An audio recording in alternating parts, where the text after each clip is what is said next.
Hi all. Have, has, had and will have എവിടെയൊക്കെയാണ് നമ്മൾ ഉപയോഗിക്കുക? വിശദമായിട്ട് നോക്കാം. ഹാവ് ആൻഡ് ഹാസ് എന്തെങ്കിലും ഒരു കാര്യം ഉണ്ട് എന്ന് പറയാൻ വേണ്ടി ഉപയോഗിക്കുന്നു. ഹാഡ് ഉണ്ടായിരുന്നു എന്ന് പറയാൻ വേണ്ടി. എന്നാൽ വിൽ ഹാവ് ഉണ്ടാകും എന്ന് പറയാൻ വേണ്ടിയാണ് യൂസ് ചെയ്യുന്നത്.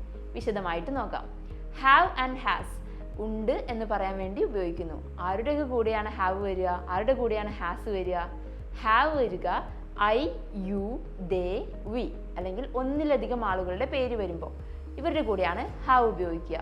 ഉദാഹരണം പറയുകയാണെങ്കിൽ ഐ ഹാവ് എ പെൻ, എനിക്കൊരു പേനയുണ്ട്. യു ഹാവ് എ ബ്രദർ, നിനക്കൊരു ബ്രദർ ഉണ്ട്. ദേ ഹാവ് എക്സാം ടുമോറോ, അവർക്ക് നാളെ ഒരു എക്സാം ഉണ്ട്. വി ഹാവ് ഫ്രണ്ട്സ്, നമുക്ക് ഫ്രണ്ട്സ് ഉണ്ട്.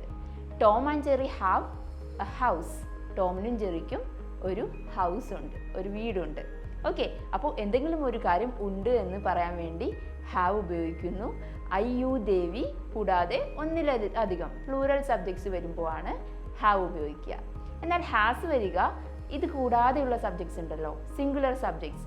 ഹി, ഷീ, ഇറ്റ് അല്ലെങ്കിൽ ഒരാളുടെ പേര് പറയുമ്പോൾ നമുക്ക് എക്സാമ്പിൾസ് നോക്കാം. ഹി ഹാസ് എ പെൻ, അവനൊരു പേനയുണ്ട്. ഷീ ഹാസ് എ കാർ, അവൾക്കൊരു കാറുണ്ട്. ഇറ്റ് ഹാസ് എ പിൻ, അതിനൊരു പിന്നുണ്ട്. ടോം ഹാസ് എ കാർ, ടോമിനൊരു കാറുണ്ട്. ഓക്കെ, അപ്പോൾ അയ്യു ദേവിയുടെ കൂടെ ഹാവും ഹി ഷീ ഇറ്റിൻ്റെ കൂടെ ഹാസും ഉപയോഗിക്കുന്നു ഉണ്ട് എന്ന് പറയാൻ വേണ്ടി. ഇനി ഹാഡ് എവിടെയാണ് വരിക? ഈ പറഞ്ഞ പോലെ അയ്യു ദേവി, ഹി ഷീറ്റ് അങ്ങനെ വ്യത്യാസമില്ല. എല്ലാ സബ്ജക്ട്സിൻ്റെ കൂടെയും ഹാഡ് ഉപയോഗിക്കും ഉണ്ടായിരുന്നു എന്ന് പറയാൻ വേണ്ടി. എക്സാമ്പിൾസ് നോക്കാം.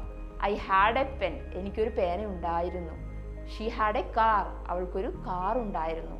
വി ഹാഡ് ആൻ എക്സാം, ഞങ്ങൾക്കൊരു എക്സാം ഉണ്ടായിരുന്നു. ടോം ഹാഡ് എ ഫ്രണ്ട്, ടോമിനൊരു ഫ്രണ്ട് ഉണ്ടായിരുന്നു. അപ്പോൾ ഉണ്ടായിരുന്നു എന്ന് പറയുമ്പോൾ ഇപ്പോൾ ഇല്ല എന്നൊരു മീനിങ് വരുന്നുണ്ട് അല്ലേ? ഓക്കെ, ഇനി വിൽ ഹാവ് എവിടെയാണ് വരിക? വിൽ ഹാവ് എന്ന് പറഞ്ഞാൽ ഉണ്ടാകും, ഫ്യൂച്ചറിൽ എന്തെങ്കിലും ഒരു കാര്യം ഉണ്ടാകും എന്ന് നമ്മൾ പറയില്ലേ, അവിടെയാണ് വിൽ ഹാവ് വരിക. ഹാഡ് ഉപയോഗിച്ച പോലെ തന്നെ എല്ലാ സബ്ജക്ട്സിൻ്റെ കൂടെയും വിൽ ഹാവ് ഉപയോഗിക്കും. എക്സാമ്പിൾസ് നോക്കാം. I will have A car, എനിക്കൊരു കാർ ഉണ്ടാകും. She will have A pen, അവൾക്കൊരു പേന ഉണ്ടാകും. They will have A meeting next day, അവർക്ക് അടുത്ത ദിവസം ഒരു മീറ്റിംഗ് ഉണ്ടാകും. ഇങ്ങനെ ഫ്യൂച്ചറിൽ ഉണ്ടാകും എന്ന് പറയാൻ വേണ്ടിയിട്ടാണ് വിൽ ഹാവ് ഉപയോഗിക്കുക. ഇനി have, has, had and will have ഇവരൊക്കെ വേർബിൻ്റെ കൂടെ അഥവാ ആക്ഷൻ വേർഡ്സിൻ്റെ കൂടെ വരുമ്പോഴാണ് പലർക്കും മിസ്റ്റേക്സ് വരാറുള്ളത്. അത് നമുക്ക് അടുത്ത വീഡിയോയിൽ കാണാം. Thank you for watching.